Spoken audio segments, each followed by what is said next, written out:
Buhay, mabuting tao, mabuhayers, magandang buhay, good person, good life. Once again, I am your vlogger, teacher Bing, Erinda Bing, Basilio Rindon, but now, out of the service anymore, so I'm a vlogger.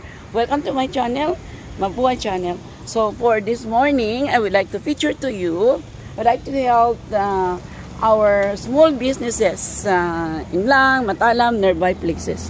So as I go around the Mlang Town Plaza, I was able to meet name please sir, your name? Bernard Rojero.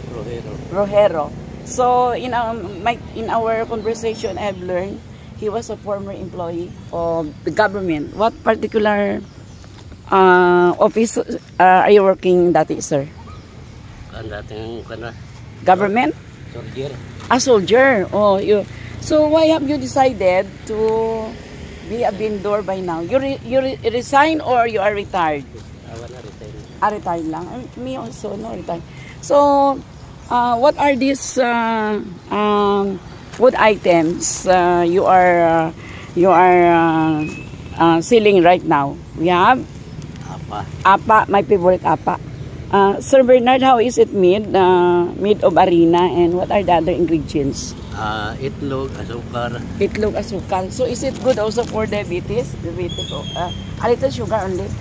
Sugar. Okay, apa for 20 pesos. But when you're going to buy this in Kidapawan store, it's already 25. Yeah. So apa, my favorite one. And next, what else? Ano pa? Ito, what's this? Chicharon made of, is it beef or pork? Beef, baka. Baka, beef. For how much? 20. Okay. So, no senior discount? No. Okay, this is chicharon. For those who love chicharon, ay help me muna, sir. So, this is chicharon. About this one, what's this? Macaroni.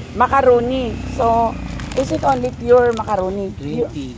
How do you cook this one? Pure macaroni? Pure. What Ginagawang macaroni. What are the other ingredients? Paano ito?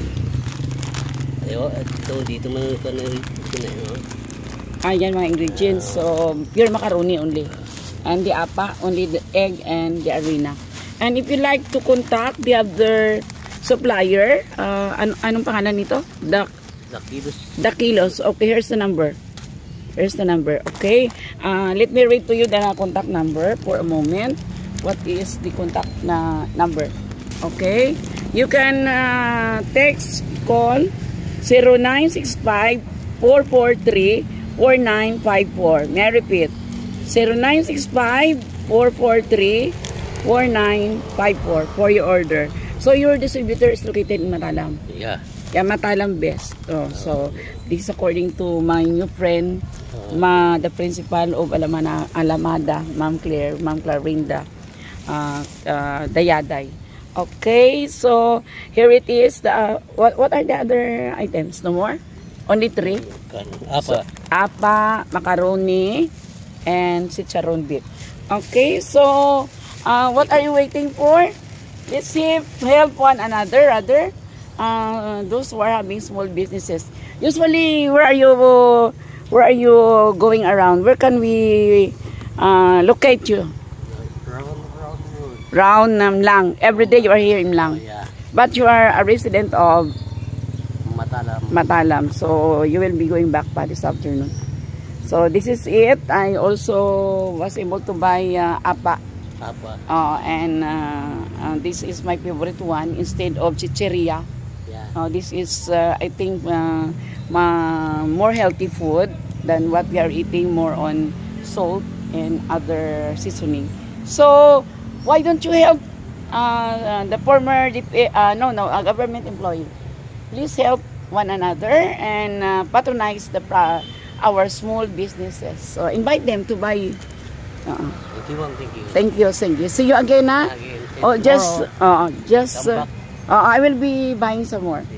So that's our small vendor interview, promoting them of their small businesses. Sige, God bless and more.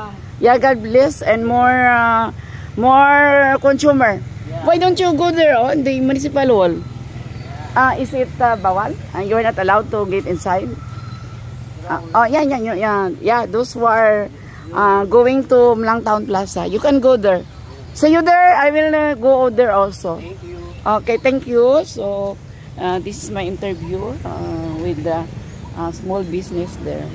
Really, I really admired him, being a former government employee, and now still going on with life the challenges. But for me, I think that will be a difficult one. I want to relax, rejuvenate like now. I'm here in Mlang Town Plaza, rejuvenating and just having positive thoughts in life. Yeah, okay. And the moment there is a gastronomic craving, so this is it. My favorite, apa. So it's so tasty, and for me it's healthy. Okay. Okay, come join me. Wow, so crispy. Wow, I love it. You will really be craving and hanap-hanapin mo itong lasa na ito. Usually, I'm selecting the one which is not too brown because I don't like that one. I want just like this. Okay. Yeah, this is my favorite snacks. I love it. Apa. So for now, I'm here in nearby lang.